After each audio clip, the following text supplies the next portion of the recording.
all over the place. It's kind of like a Saturday night in the barracks. I don't know. What's your opinion on things that are like sport versus game? What's your thoughts there? Sport versus game. Like sport versus athletic competition is bocce ball, which is what I think you described. Like what we were saying, like cornhole compared to football or something like that. Well, yeah, I guess how do you compare cornhole to football? I love cornhole. Is it a sport? That's the question. If you get paid for it, it's a sport.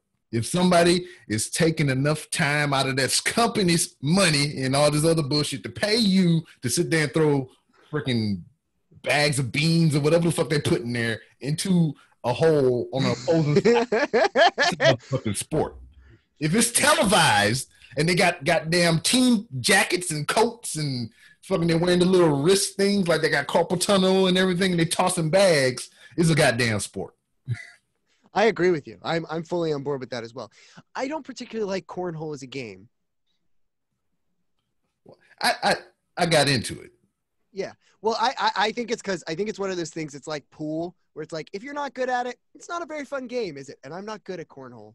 Well, with cornhole, I feel like even if you aren't good at it, it's a pretty good time because I mean, if the libations are plenty, you're just like you throwing Here's my logic with that and beer pong, because I didn't like beer pong until I don't like beer pong, so that's weird. Here's what converted me to beer pong. Not playing with people is the first one. Not having beer involved and having as many. It's like, do I want to go play golf? No. Is a golf range somewhat appealing? Yeah. There's a lot of sports where I feel like I don't get enough. It's like carnival sports. One of my dreams is to like get to I don't even want to win a prize. Just let me go to the carnival and practice your thing. I won't take a prize. Just let me throw more than 3 of whatever you're asking me to do. Because there's some things that are just so unsatisfying to not get to do like 9 times in a row. And I think that's my issue with cornhole is I would need like either someone like catching for me, on the other side, like throwing them back, or I need like 9 in a row. I can't stand games where it's just like, oh, I only get to go twice. I'm so bored. Same with baseball. I'm just bored. Oh, yeah. I mean, like I need more swings. Batting cage is great. Yeah, I'm not too into the baseball thing. I mean, I played as a child. I played baseball and softball and everything, but it was just like a to-do because my friends was doing it, but I was never really too much. Let me go get a crazy thing, because usually I'm the one getting crazy stuff. You've outdone me. I'll show you what made me fall in love with beer pong. Hold on, where are you little suckers? Here it is. Come here. So this was the drinking game that we play in my house. By my house, I mean me and my girlfriend. So we have a bunch of them, but essentially we bought these tiny solo cup shot glasses. I don't know if you can see. Yes, they look like the exact replica of the red cup, but it's tiny. Okay, and we got some old arcade coins, right? Some of these guys. I don't know what arcade this is from. That's a real quarter. That's upsetting that I lost a real quarter. But anyway. You put these in here, and then we got these tiny ping pong balls, and it's not a drinking game. You just sit on your couch, and you have these lined up across you just throw them, and that's when I got converted to beer pong. Otherwise, it's a dreadful game. Do you know people this is one that blew my mind. People put actual beer in the cups instead of water, and that's another thing too. I don't like beer, so this is not appealing to me on any level, really.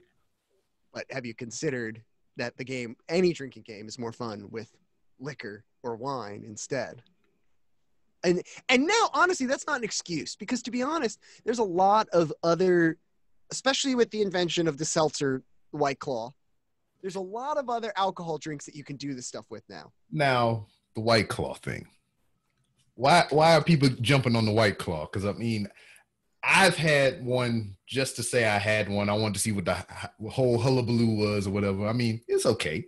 I mean, if I went to someone's house and they had a whole thing of White Claw, I would partake in 1 or 2. But would I go out and personally buy it other than the time that I tried to taste it? No, probably not. Now, I don't know what all the hullabaloo is about other than the fact that it's an amazing drink. Do you like seltzer?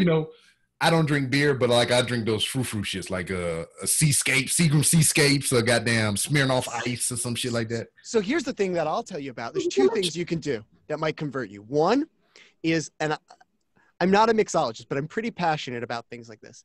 Mhm. Consider White Claw to just be a mixer. So you can use it to, like, you're making a drink, you're having one of those, go half and half with a Mike's Hard Lemonade and the White Claw. Now, all of a sudden, I know that sparkling. might be dangerous. It is dangerous. I'm telling everyone to do dangerous things because they're fun. But I don't remember where I was going with this. What was the second thing I was going to say? Because now I'm just stalling to remember what I was going to say. But the flashback while you think about that, so I can help you stall a little bit longer. Yeah. No, I'm not stalling. This is helping. But the cornhole thing. Yeah. Here in our chat there, I sent you a little video that we did back at home.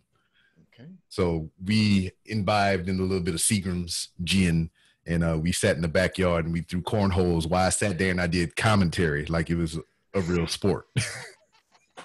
Oh, this is great. I will live react. Wow, you guys are good. Well, I wasn't good because I wasn't playing. Good. First shot in on starting the video. That's pretty good. He's off camera.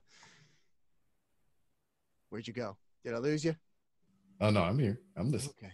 I'm listening to you listening. Yeah. Well, I'm going to have to do a whole live react to this a different time. But that's pretty great. Why don't you just do that? Why don't you just stream that every day on Twitch? I don't have a personal cornhole thing. That was that was in my hometown. I went home to visit, and that was a whole bunch of my friends from back home. Just to let you know, I almost barfed at a personal cornhole. Yeah. And it's weird that they call it cornhole. And disgusting. It's not, yeah, because I know what cornhole to be, especially when I seen that freaking that damn movie with Robin Englund in it, like a 101 Maniacs or some shit like that, or some. Oh, what's that? I don't know. Stupid ass B movie. Yeah, but they had a gay character on there, and they was it was very cultish. Very cultish. They had their own little city and everything, and they lured these kids in, and they wanted them to feel comfortable with the surroundings, even though it was up to nefarious means and whatnot. And the guy, Robert Englund, he had 3 sons. He's like, all right, I want you to seduce this girl. I want you to seduce this girl. And since you lost, you got to seduce the guy because the guy was gay. He's like, man. He's like, don't act like you don't like getting cornholed and shit like that. So that always stuck to my ears as what cornholing was, or cornhole was. And that was way before I knew what the game of cornhole was. So when I first was introduced to the game of cornhole, with that stuck in my head, I was like, whoa. This ain't that type of party. We ain't doing none of this shit around here. Yeah, I like you as a friend. I remembered what I was going to say.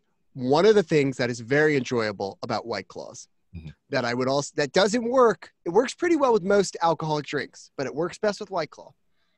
And I want you to do this for me, Rob, because you're going to like it. Okay. Get yourself a Drizzly order. Get them to pick you up some White Claw. Mm-hmm. Get yourself on whatever crazy, billionaire, horrible person website will get you a Ziploc bag. Get them to deliver it to your house in this quarantine. Okay. Mm-hmm. And you can do this at home, everyone. Take whatever alcoholic drink you want. Pour your alcohol into a moderately sized Ziploc bag, but anyone will do. Pour it in very gently. Get all the air out. You need the one that actually zips. All I have is gallon ones. That's fine. Okay. That's fine. It'll just take quicker. Try to get all the air out, kind of laying it flat and kind of like smoosh it up. You might spill. Start over. You can put 2 White Claws in the gallon ones. Okay. Zip it up. You're not speaking from experience, are you? I'm speaking from experience. Zip it up. This is directly I'm in the moment. Zip it up. Get it. Clear a space in your freezer. Lie it flat, completely flat. Wait, I'd say 5 minutes. Go back in. Open your bag. Pour it into a cup. And you have at home slushy White Claw. All right. So that's a mixture of White Claw and whatever other beverage you want to mix with that. You can using just White Claw will produce the best slushy. That will produce the best slushy, but you can try it with other alcoholic drinks. The sealed bag ensures, like when you try and freeze beer or wine in like ice cube trays, the alcohol is going to evaporate. Most of it is, or it's not going to freeze. Mm-hmm. White Claw has the perfect proportion of low amount of alcohol with the right amount of water that if you put it in that Ziploc bag and you shake it around, it's going to come out like a perfectly blended slushy. Okay. And that to me, and I don't think that's what people are freaking out about White Claw, but that was my pitch to me. Very well. You know, we have it here documented on video via audio as well. I will do this thing that you proposed to me, and I will give you video proof that I. Yeah. I want to see it on the. I don't know if I'm gonna mix it though, because the only alcohol I have here, my coworker from Jamaica, and she brought me back some Jamaican rum, and that shit is diesel fuel. And I don't want to mix that with no White Claw. I probably take off out of the damn ceiling and shit. Yeah, Jamaican rum I didn't know was like, I mean, it makes sense. It's actually a bit of like, right, like putting down Jamaica, but like it's obviously you hear more about Caribbean rum than you do Jamaican rum, but it's good. It's different. But it says Jamaican rum on the bottle, so I mean. No, I'm saying like I only heard about Jamaican rum like a few years ago as like, oh, that makes sense that Jamaica, you know what I mean? Like Caribbean and Jamaica, they seem to get separated in the world of rum, and I think it's Johnny Depp's fault. I think we're going to blame the rum. Yeah, exactly. It's not the Pirates of Jamaica, but they probably were in Jamaica, you know, at some point. Maybe. Yeah, let's do the Pirates of Jamaica. That sounds like a good. I'm sure there is. Some people know we can't believe Jamaica. We have a pirating team. When are they going to remake that, huh? Never. It's coming. It's coming. Since you brought it up, it's going to happen. Watch. Oh, of course. Yeah, as soon as you think it manifests. So what do you think, to go back to the Matrix, what do you think about them coming out with a fourth now? Oh, I love it. I think I was really excited for it. I'm upset that Corona is kind of interfering with it. Yeah. But I have been less than, I don't know, I haven't seen Jupiter Ascending. But Ascending or Rising? I don't know. Jupiter something. I have it in my collection upstairs. Is it good? I've watched it once a long time ago, and it didn't stick out too much in my memory. It has a lot of, see, this is me in movies. I will forgive you for a shitty movie as long as you have good special effects. Yeah. Mm-hmm. So this movie had plenty of the special effects, and they had this weird, have you ever seen After Earth with Will Smith and his son? Yeah, I started to watch it. I never finished it. Well, do you hear how they speak? No, I didn't watch that much of it. It's a weird way how they talk. I watched The Crash. I remember him giving that speech in the beginning.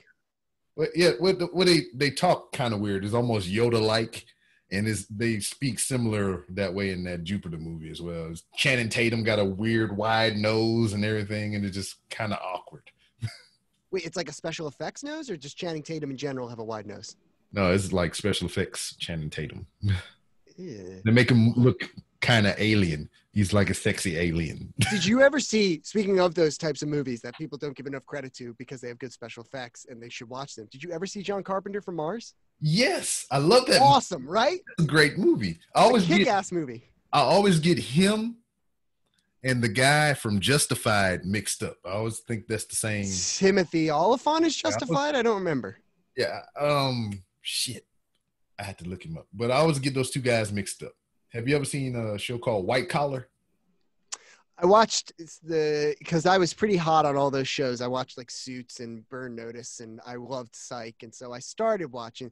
This is all about my TV failing. See, this is what happens with me is I watch a lot of TV, and then someone talks about my blind spot. Now I got to watch all of White Collar. Great. Now that's my life. I thought I was going to watch wrestling. I got more assignments. You are welcome. Yeah, no, exactly. Yeah. Timothy Opeth or whatever the fuck.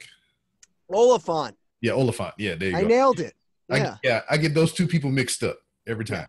So I didn't know how I felt about Jupiter Ascending, and I didn't see I saw their ninja movie. Those were the two movies they made. By the way, speaking of Will Smith, everyone go see Gemini Man. That's a movie that's not getting any love at all, and I've talked about it extensively. Got shit on by critics. It's ridiculous. I tell you what, though, kind of what the crux of it was, I think the director might have said that as well, is made better for home viewing because the theater's not equipped for a lot of the technology that they use to make the movie, which Like was what? Like the 60 FPS or something? yeah, because what was kind of weird to me was like, well, you knew that making the goddamn movie, so why do you just this couldn't have been like a straight to DVD on demand type thing? But I want to see what that quote, because like I loved it in theaters. I had no beef with it in theaters. I thought well, to me, because like I said, I love the special effects and everything. To me, when I saw it in the theaters, a lot of that shit was wonky as fuck. It was like really, yeah, because especially the scene I could point to where he was talking to the young clone or whatever the fuck. mm-hmm. He was having like the father son talk and whatnot. The white guy, you know, the villain. He was talking to him like they was having that one-on-one conversation and whatnot.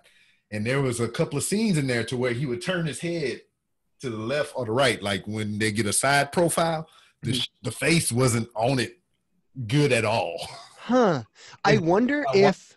Then I bought it and then I watched it here at home, and it looks way better for home viewing and everything. I wonder if it has to do with what theater you go to, because I've talked about this before with a lot, you know, obviously most people that like Lord of the Rings don't like The Hobbit. I am among them. I don't like The Hobbit. But I own them now because I like Lord of the Rings, whatever. Yeah. So, but this is literally what happened with The Hobbit. I saw it at the midnight premiere. I went with someone. I left and I was like, it was okay. We walked about 15 blocks home. And by the time I got home, I was screaming about how terrible the movie was. But well, first of all, you went to a midnight show, and then you had to walk home afterwards. You probably fueled. That was a whole bunch of anger fuel. You know, it was actually very pleasant. It was in New York City, which is only really pleasant at night when there's no one on it. That's a time vortex as well. Because I went out when I was in New York for WrestleMania. I went out there at like maybe 10 something. Yeah. Then all of a sudden, from 5 minutes from after 10, it was 3:00 in the morning. I was like, what the fuck? Yeah. Yeah, that does happen in New York. I don't think I can stay up till 6 a.m. drinking. You can in New York City because for whatever reason, it skips over a few hours. Yeah, it really does happen. Yeah. So that being said, I was talking to people about it and hating it. And I said, you know, and that stupid frame rate. And I learned that like almost nobody, we were in the unique position of being at one of the very few theaters, even in New York City. There were like, I know one was in New York City. I don't know if there was another one in New York City, to see it at 48 frames per second. Mm-hmm. And now I'm not knowing if I went to a midnight premiere or just a late showing, whatever it was. But I actually saw it at the higher frame rate. And so I was like, that sucked. It looked like a video game. And other people saw it and they were like, they saw it at 30 or 24 and they thought it was better. So I'm wondering if just the theater I went to for Gemini Man actually had whatever technology this guy was talking about and had a better projector. I don't know. Cause like definitely I could say for fact that watching it at home on Blu-ray was a better experience than us sitting there in the theater and watching it. Cause even my wife, who is television blind, seeing something was off. Because what I call television blind, because like me, I know intuitively, but go ahead. Sit here and we could talk about pixels and refresh rate and all kind of stuff. I mean, we kind of know what we're looking at, and you can kind of tell when something is low res and off and all kind of shit. My wife, everything looks the same to her. I could put a DVD in which now DVDs almost are equivalent to VHS when we got DVDs and shit. Yeah, and you'd be like, I don't see what the big deal is. I was like. The fuck wrong with you?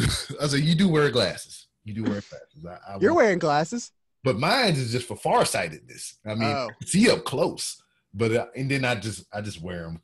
Yeah, you have to have a very tolerant partner when you have this TV vision, because like I'll be there and I'll turn it on and I'll be like, oh fuck, and she'll be like, well, what's wrong with it? I was like, oh, I got to do a million things. Give me a second.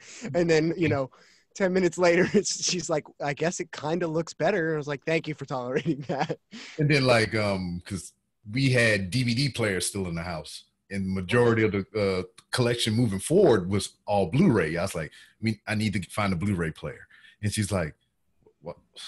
I mean, it come with DVDs, don't it? I was like,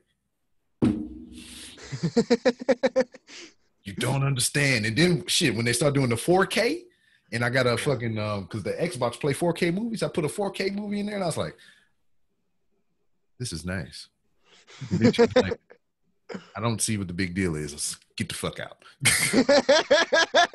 Well, I had the reverse experience where she has the nicer TV when we moved in together. She's got a much nicer TV. But I have all my retro stuff behind me hooked up to something that I use as an external monitor for the computer, and I hook up my retro stuff to it.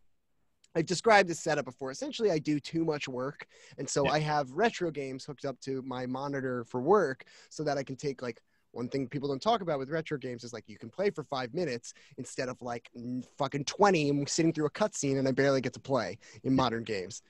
So it has all the right hookups, and it doesn't have lag because it's an older TV.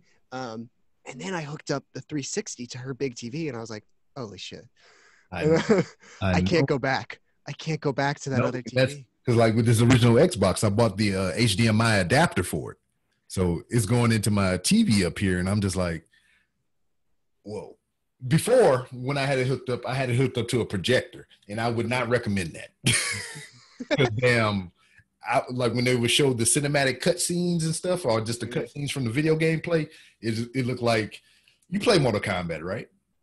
I'm really bad at fighting games. I want someone to tutor me in fighting games. Well, I suck too, but still, you've played it enough to where Johnny Cage does the flash kick, right? Does a kick and he leaves like a chemtrail behind him of himself. Mm-hmm. That's how that shit was looking when I was playing.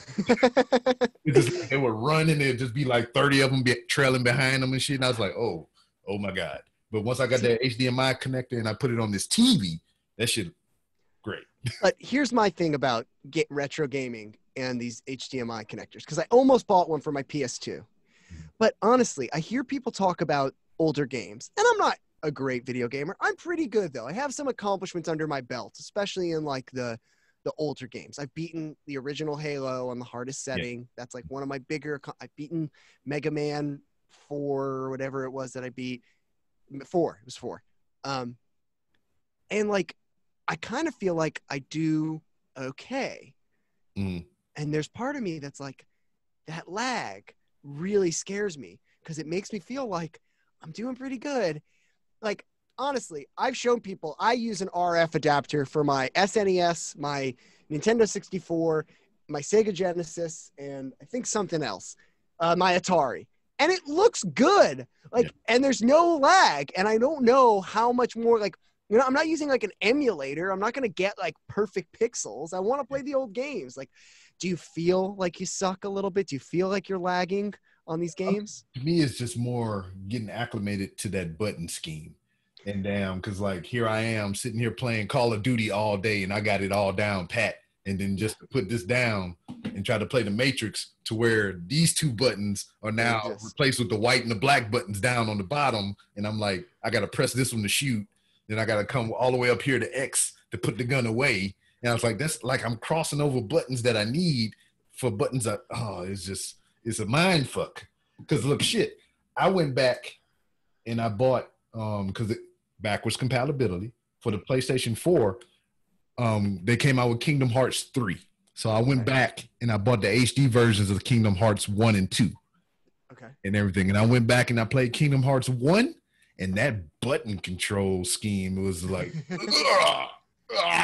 I was like, I can't even play this shit no more. I don't need, and really, and that's what's weird about me because, all right, so when you play it originally when it first came out, that's all we had, so that we had to get used to it. We were acclimated to that. But going from now to then is just like it's horrible. And then so I didn't want to play 3 until I beat 1 and 2 again. And I can't even get past 1 because of the button shit. And it's just, I had 3 since it came out, and it's just sitting here, and I never opened it, and it's just in the plastic still.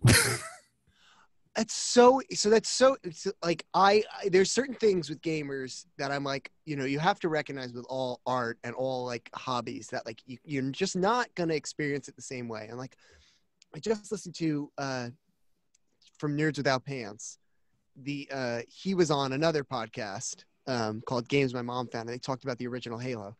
And I'm listening to them talk about it, and I'm like, this is a totally different experience for me as a gamer just like the way I interacted with the interface. And it's like you talking about hating these old, like I've never experienced that on older things. I just haven't. And I don't think it's something better with me or wrong with you. It's just like, it's so foreign to me hearing you describe like you don't like it. Like maybe I have a higher propensity to not care or not like controls. Like one of the really cool things about, I bought a thing called a Retrobit, which has like old, it's not, you can't hook stuff in. Like it has licensed games from like arcades. And what's cool about these types of systems is you can map the buttons like it's a PC, but to a controller. And you know what? I didn't even really think to see if you can do that. I really don't think you could. But like, no, I don't think you could. But for me, it's just like I have a nostalgia factor, but I like to stay up here in the present. So it's just like I'm always trying to go toward the next cool thing and whatnot. And, you know, I have the coolest things right here. And when the freaking 5 and the Series Elemental P, whatever they call this Xbox come out, I'm going to get those. And these ones that I have here are going to go away. And I'm not even going to think about them again because these shits going to have backwards compatibility. And most of the games that I can play on here is linked to my account and I can re-download them again. I have this thing where it's a problem really more than it helps, but I end up looking really educated where like you're saying before, I found the story and I dug in. I have a heart, like I get really self-conscious talking about something if I don't know everything about it. Yeah, I can understand that. So like when people talk about music, I'm always like really hesitant to talk about music because I'm like, I don't know enough about this. Even if I just like the song they're talking about, I find it really hard to talk about music because I don't know music theory. I don't know everything about the band. I don't know everything about how that album was made. And so like, I get like really self-conscious. So with video games, like for me, like moving forward to new systems is like difficult because I'm like, I've never played, like I haven't played nearly as many games on the PS1 or on the Xbox or like on the Sega Genesis. I need to play these important games before I move forward. It's like, it's like I don't have this thrall towards the new thing. Like I don't know what it is. This is so sounding like when someone shares a self-consciousness and then you just reply with like, oh my gosh, that's never happened to me. Like, you know, this sounds like I'm trying to make myself so much better than you, but I'm more like amazed. Like I really am envious of people that are like, because if you like that new thing in games, those are the people driving games forward. Like, I'm not driving anything forward other than the weirdos like me that are like, I've got to take some isopropyl alcohol and clean out this controller very carefully. Like, you know, that's what I'm perpetuating, like bullshit culture of like, you know, you can go inside a Sega Game Gear and make it work better, which I've done because that's not helpful towards anyone. I love Game Gear. The Game Gear was before its time. Yeah. So was the Dreamcast. Do you want to see mine? Yes. I got them here. Yes. Please, can I see it, please? Yeah. Whip it out, damn it. Gotta remember where it is and knock everything the fuck over. No, that's the PlayStation 1. Okay, here we go. Okay, so, oh God, look at the noodles. Hold on. For those who may ever see this video version, I mean, the microphone is just shaking like shit just fell down on top of him or something. Well, this is my studio, so I have the video game stuff in here because it's helpful. But it's like you ever see whatchamacallit, the wand store in Harry Potter? That's what it's like in here. So I don't know which one this is, but you'll get to see. First of all, an original, some sort of headset in here. Yeah, that looked like a 360 headset. Yeah, it looks like it. I think it is. I used to use them for a while because these headphone jacks on the 360 are real headphone jacks. Yep. So you could plug them into phones. Yeah, that was pretty cool. And you could use them I would use it for like in the field audio recording. We'd use those. All right. I thought you was about to say telemarketing. Telemarketing. Yeah. Hi, you want to lose weight? Here's some Atari games. That's the Master System or what? That's Atari 2600. Right, okay. I've been looking for Berserk, so I'm glad I did this. You're welcome. Yeah, man. And these are Atari games I wanted to play, everyone. And maybe I wanted to play Breakout too because I bought a paddle controller. I didn't know I owned that. And, man, I didn't know I owned any of these games. Okay. Anyway. I don't know which version is inside this. We'll start with the fact that I have one of these. Oh shit! We'll Got the open it up. whole. Oh man, the magnifying glass and the light and everything. See if there is a. Yeah, so this is the one. It's right in there. Yeah, that's the one I had. Yeah. I have a blue one as well, but it's not here. Let's see if it has power. If it has power, we'll turn it on. You better find some batteries, goddammit.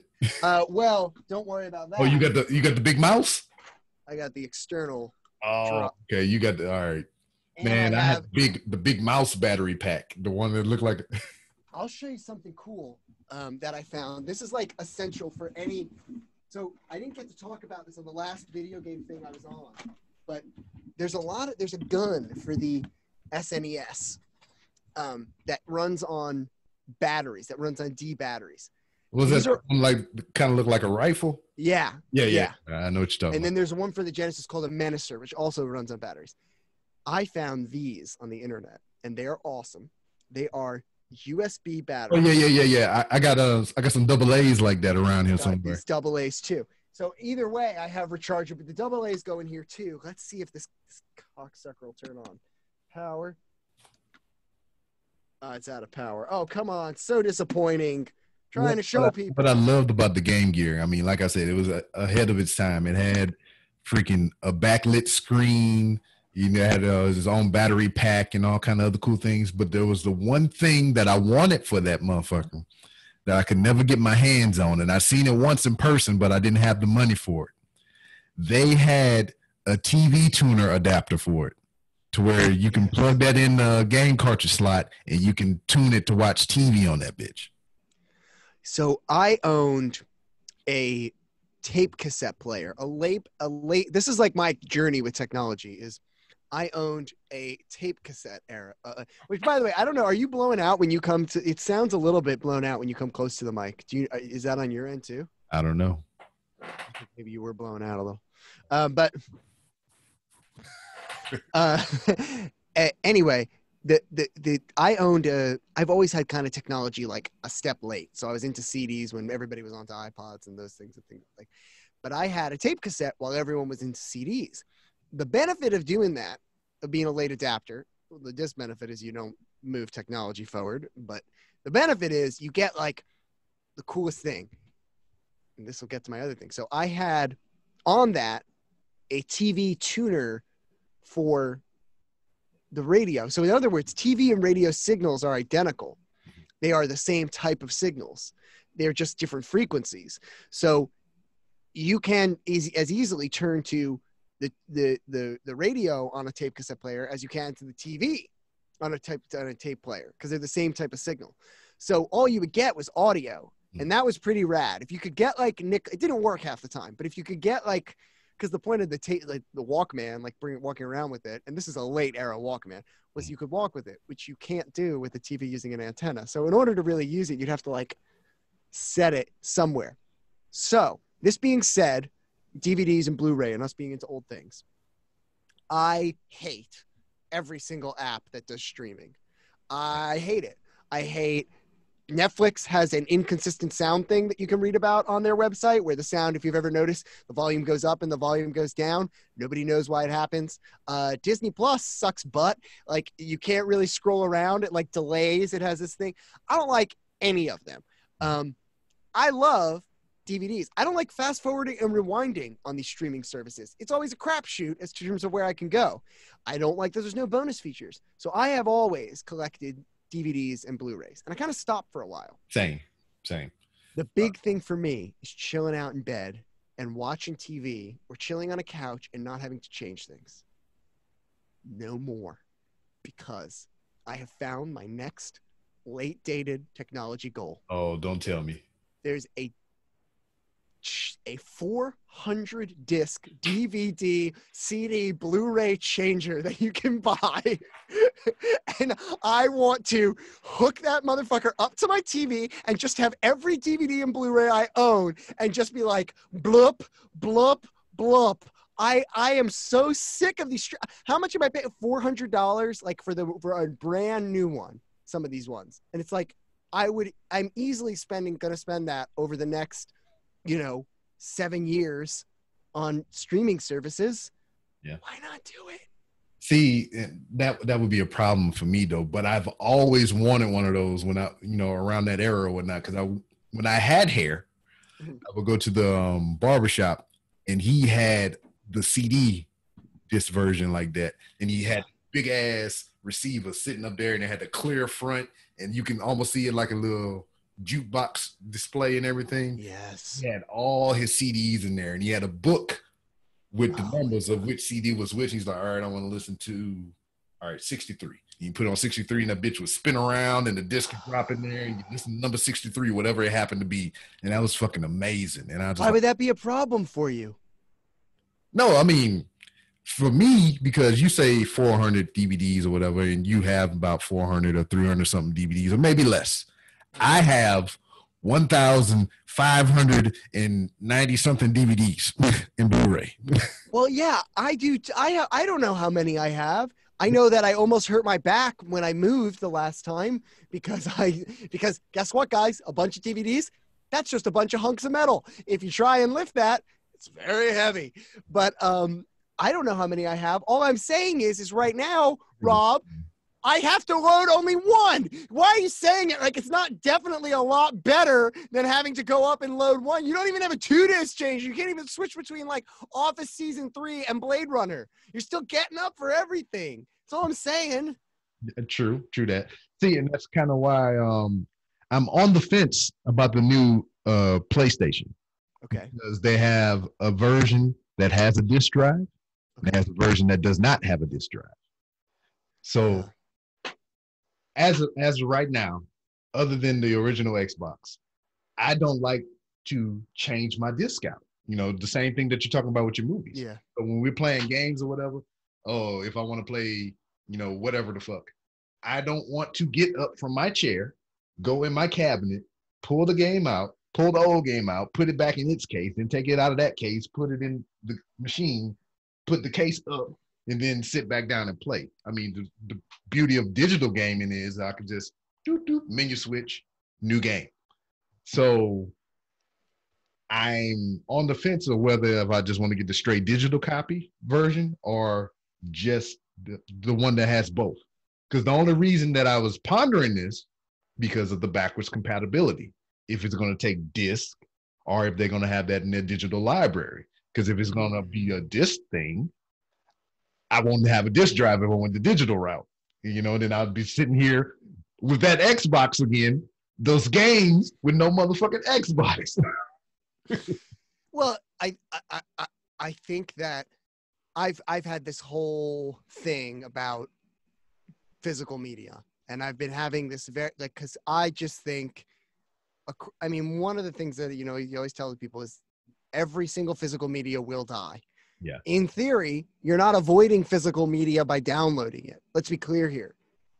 That's a big thing that people misconceive. They go, well, I'm downloading it so I don't have physical media anymore. No, if you stream it, if you have a service like what's that? There's it's not Stadium, whatever it is, the Windows service. Yeah, if you have that, then yeah, you're streaming it. You're pulling it from a source at whenever you want it. That's avoiding physical media. But if you're downloading it, that's still physical media. Yeah, because it's taking up a portion of your hard drive space. So now you have one piece of physical media that if that fails, all your physical media fails. So my thing has always been, and this has been my feeling for a while, and technology kind of moves up and kind of proves me wrong in lots of different ways. But my feeling has been for a while, like physical media is still the most reliable because when it dies, it just dies. If my Xbox dies, then the Xbox dies and everything with it. If I don't have internet, then everything with it. And people say like, well, you can re-download it if something, whatever. That's still to me, it's hassle versus permanence. And the fact is that a lot of games you end up playing once and don't come back to, or end up playing for a whole year and we use the shit out of, and then they're gone. And maybe you come back to it and it doesn't work. Like, that's a part of life, is like you go back to something and it doesn't work. But like, I don't know. To me, the hassle of downloading games, I liked it on the DS, and right now the 3DS is like working well for me, but I don't know what problems I'm going to run into in the future. I don't know. I'm really on the fence. That Nintendo Switch is awesome. I don't play it as much as I normally do, but I mean, it's just there. Like I can download the shit to my. I like downloading shit on that because it's small, it's portable, and then I don't want to fumble around with those little cartridges about this big and shit. And then I gotta put my pinky nail in the little slot to cover off and slide that bitch in there. Is it a pain in the ass to get in? It can be. It's almost like the USB debate. You know, oh, I put it in, then I flip it over, then I try to put it in, and it won't go. Then I flip it over, and it won't go. Then that's how the games are. You know, Yeah. Especially you in a dark room fucking around and shit. You trying to feel it around. Be like, oh shit, it's the wrong way. It's the wrong way. Now you're trying to jam it in there because you think it's the right way, and it's not. And you fucking up the little spring in there. And this is just a whole hell of a to do. Phrasing, out of context, that whole speech was pretty great. But in the dark was the one. Why are you in the dark playing games?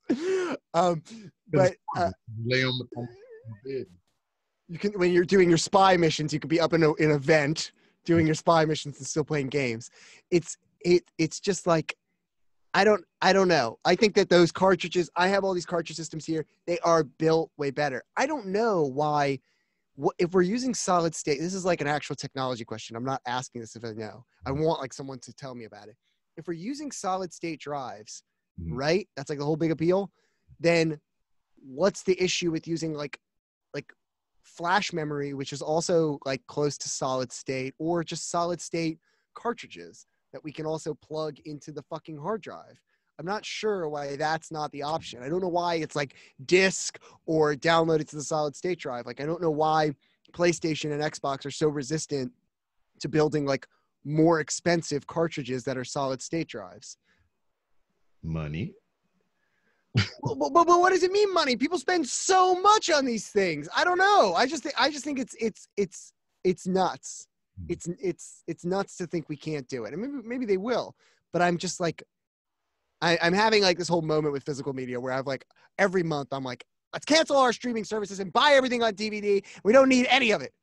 Like and then between being like, no streaming services, we need more of them. I need BritBox. I need all the streaming services. But this is the thing, like with me, as we sit with television and streaming devices and all this other crap, I do not watch TV.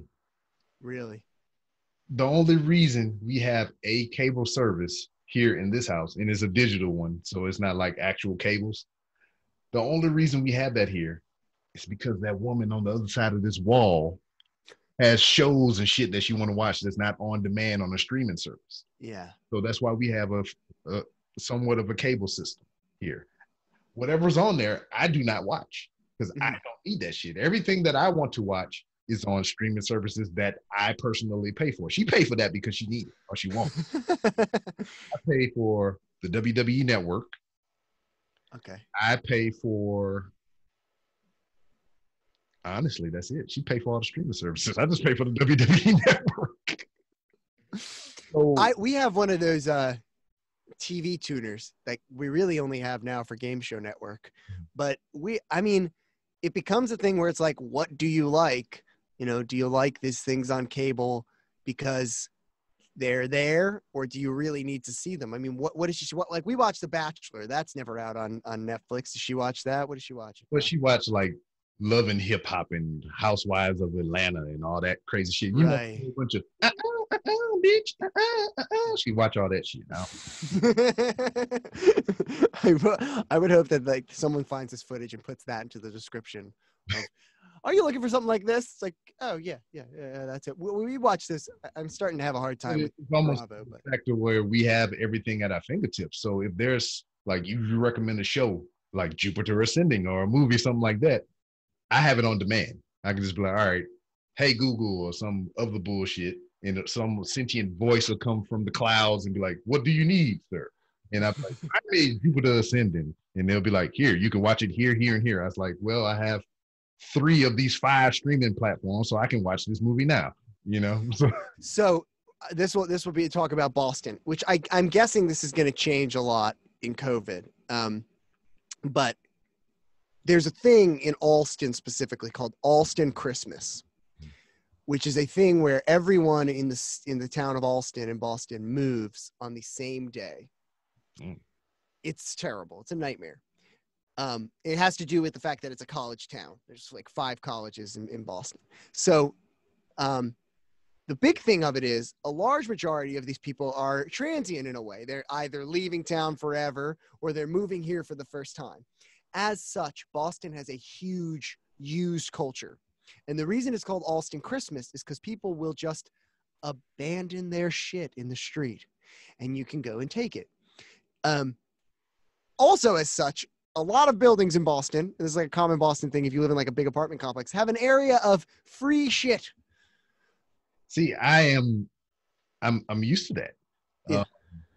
When we would go for military training, like especially like in the beginning when you first join, you go to boot camp, and then you come home for 2 weeks, and then you go to your infantry training school, and then you go straight to your duty station.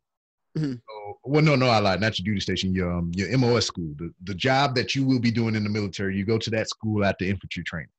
So usually there, you go to your duty station after you finish your schooling. So during this time that people are in school getting trained in their job, they're calling home or they're finding some way to visit home so they can start getting their shit, like their cars, their Xboxes, all that stuff there. So they're getting all this stuff shipped to the schoolhouse where they are, in preparation to leave from the schoolhouse to go to where they'll be starting their military career.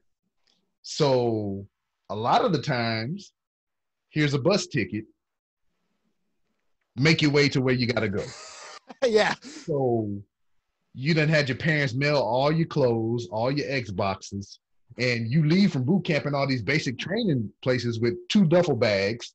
So how you going to fit all this extra shit that you got shipped to your house? So what wind up happening is they accumulate all this stuff while they're at MOS school.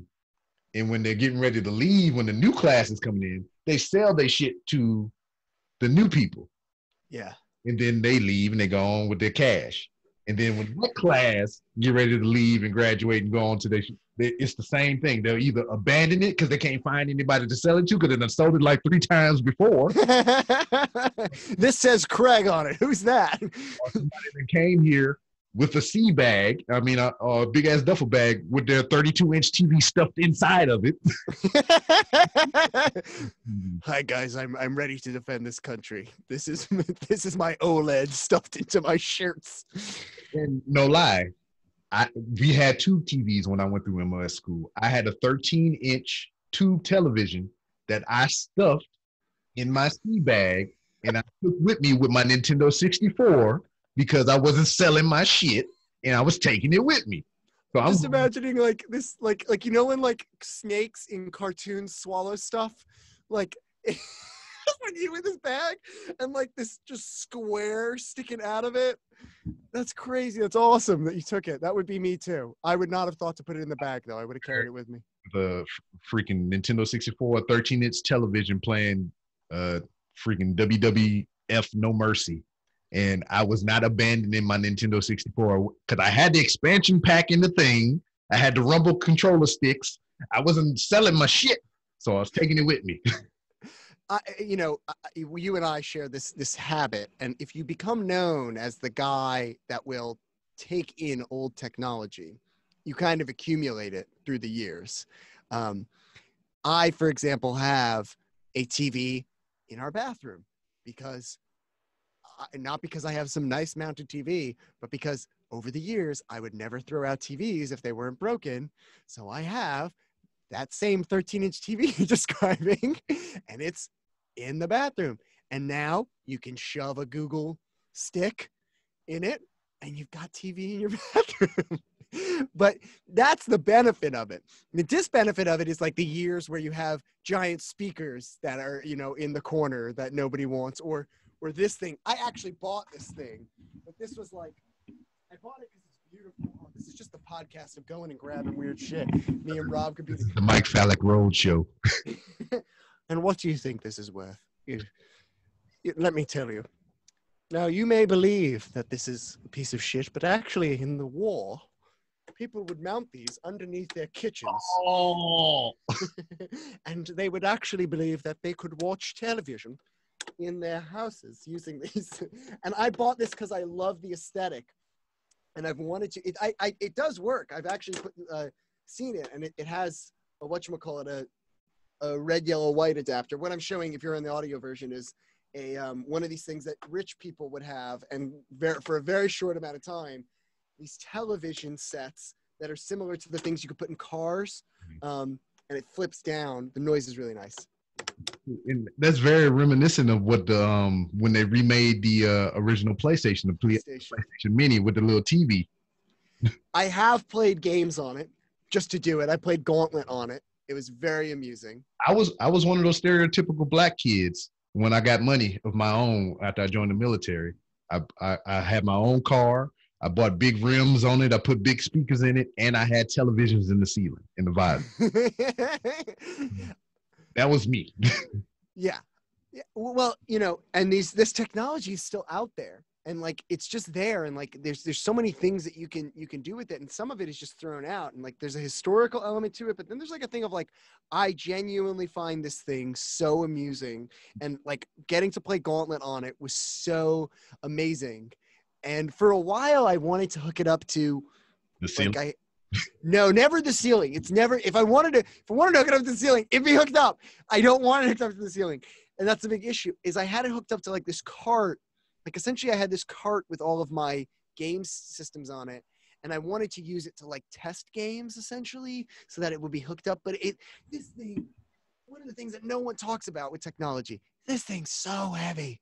Dude. It's so little and it's so heavy. Yeah, something kind of akin to that. When I was clearing out boxes to start bringing stuff in here, because every box in the garage is mine because I have no place to put my stuff up until now. I built a space. I'm going through the boxes and everything. I found a portable DVD player. Those things, huh? Yeah. It looked just like that almost. I mean, it pops open and it got the little tray in there. You pop the disc in there. And I was upset because it didn't work. It had the remote, it had the battery, it had the charger, the plug, and the bitch just didn't work. And I was upset. Because I was like, here, 9-year-old, take this and get out my face. It's amazing. That's like a piece of technology that I hope people remember, because it was such a thing. And it was a thing that like so many people, no matter their economic status, experienced it. Because it was always marketed as the worser solution. It was this incredibly cool thing that was always marketed as, you don't own a laptop, here, buy this shitty thing. Or you don't have TVs in your car, buy this shitty thing. And then as that got washed out, the portable DVD, and if you don't know what a portable DVD player, it's this they were always silver, they were always really chunky, and they like would click up, and you always felt like you were going to break them. And then a big thing in New York City is people not being able to afford headphones. And so you see a lot of people playing shit out of like just, a Walkman with like speakers hooked up to it or something like that. And a big thing for a while was seeing people who were broke and wanted to listen to music, listening to music on those portable DVD players. That was huge. It was a huge thing. It was always, imagine being like a portable DVD player. That's amazing. Think about portable anything. It was always marketed as the shittier version. Like it was never marketed as like, get this new technology. It's always marketed as like, look, we know you want something else, but you buy this, it's slightly cheaper and worse. Did you take a picture at least? I think it's still in there. I don't think I completely thrown it out. I am sad to report that I no longer have the DVD player. I threw it out. Yeah. Oh, shit. Dude. This is great. Dude, we need to put a pin in it because we're going to keep going for another hour. And I'm surprised that Zoom let us go this long. It's like, hey, motherfucker, you got the free shit, so you only go on 40 goddamn minutes, and I don't hear another lip about it. And then here we are, pat lips the 40-minute mark, and they're like, hey, man, you good. You can have some more shit. Yeah. What were they gonna do? Isn't it like a talking service where we just gonna call back? It's just, I've seen this with a lot of things where like the call has been extended by the user. You've gotten free minutes. I think it's just a scam. Well, I mean, I believe from what I may have read is like they will never cut you on a call, but it'll take like you allotted a certain amount a month. So go past and be like, hey, you cut off, you bastard. Oh well, then let's cut this off. Let's end it. This was great. I have many other avenues that we can do things like this. This is just a first time thing and whatnot. I want to try it out because I know I used Skype the other night and I didn't like how the video quality looked. And this looks way better than what that was. Yeah, Skype is shit. Yeah. It's a weird thing. Well, if you had FaceTime, that's what I've been using is OBS and FaceTime. That's a little trick for any of you podcasters listening. But shit, I'm gonna see if I can get it on Windows. You can get anything on anything. So yeah. Well, either way, this was fun. We should talk to each other more often than we have. It's a big I get so entrenched in something like discovering an online cult and convincing people it's a cult and fighting cult members that I forget to then check in with people I actually like instead of talking to cult members. God damn it, Mike Fallek. I'm gonna get your punk ass in the ring again, boy. We're gonna settle it in the Peach Pit Arena. Oh, we got to do it again. We got to get those Canadians on the line who refuse to accept that they always sound Canadian.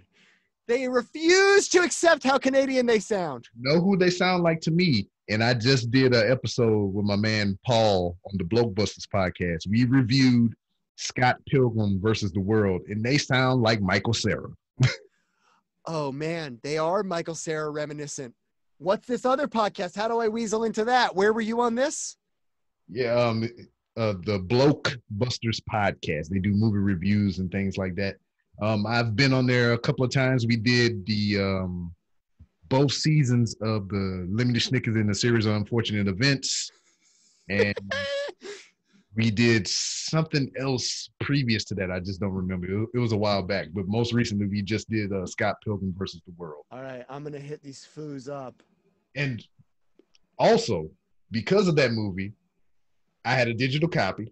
I watched it twice in one day, and then I immediately ordered the book series after that. Man, I've been looking for a good, I just finished a book that is unfortunately named, and that's why it never took off in America. But I tried Percy Jackson. I tried a lot of these things. Did you like Percy Jackson? I seen the movie first. Yeah. And I found out, oh shit, they got books. And then I read all the books, and then I hated the movie after. I was not keen on either, but I kind of liked both. I had that thing where I follow them already. Look at that. Oh, I'm coming on your fucking show, Blokebusters. But I kind of liked both, and I wanted to like them more. The first movie's awesome with Pierce Brosnan. That's a pretty good movie. First movie is good. The second movie is, man, they just threw this shit together just because. See how we're still going on and on and on? We're supposed to end this. So, if they want to find you on Twitter or your latest project and anything like that, where can they find you on social media? I hate doing plugs because I think they're not content. So but I love promoting my cause. No, I'm going to promote my cause, which is #cults, #cult.org. Go educate yourself on cults. See if you're part of a cultic group. #cult.org. It's spelled like hashtag, and then it's spelled like CULT. Go there. You'll find everything. You'll find the whole thing, and you'll find my other stuff by just Google me. Mm-hmm. Mike Fallek. Yeah, not a lot of other guys name that. Yeah, big girthy penis. Big girthy penis. Just look up big girthy penis. It's not me. It's not me, but you'll have fun either way. One more tidbit. I think I might have said this on the show before, but it's like it has to deal with girthy penises. Yeah. So I'm pretty okay with the Photoshop. And when I was in the military, people were keen on this skill that I had because I would take some of our higher leadership and I would morph their faces and put it on other shit, and it was pretty funny. So they would send me a picture of one of our coworkers holding like a big ass bass, a fish or some shit. They say, "Hey man, Photoshop the fish out and put a big dick there." And I was like, "So you want me to compromise my search history to look up big girthy penises for your entertainment? This is what you want me to do right now?" So I would get all kinds of requests like that. "Hey man, put a dick in his hand. Turn the cell phone into a dick." And I was like, dude, fuck. because a big part of doing those, when you do those things with photos, if people don't know, in like photoshopping, things like that, is that you have to look at like a lot of different versions to get like the right lighting to make it work. Otherwise it looks really photoshopped. So like, it's not just looking up the first girthy penis. You have to like, is that the right? Huh? No, it's like, it's bright sun out. So like, I gotta find a bright sunny penis. Angle, it got to turn, you know. I'm so sorry you had to go through that. Yeah. I appreciate your concern. I'm sorry. I'm sorry for bringing it up, but I had to. We was talking about girthy penises. You've got to bring that up. And it's difficult. This is what we're talking about the difficulties of being in the military. Sometimes you have to look up girthy penises, and that's what it's about. And now you need to, you need to know about how hard it is. Yeah. How hard it is at all times. Yes. I mean, there's some soft spots here and there, but spots is concerning. Yes. soft or hard is not. Just hard, soft, hard. A ripe banana, then it start getting soft and so. Yeah. All right. Anyway, thank you, Mike, for being here, telling us about your worthwhile cause. Do your own research, people. Yeah. And yeah, things and stuff. All right. Goodbye, world.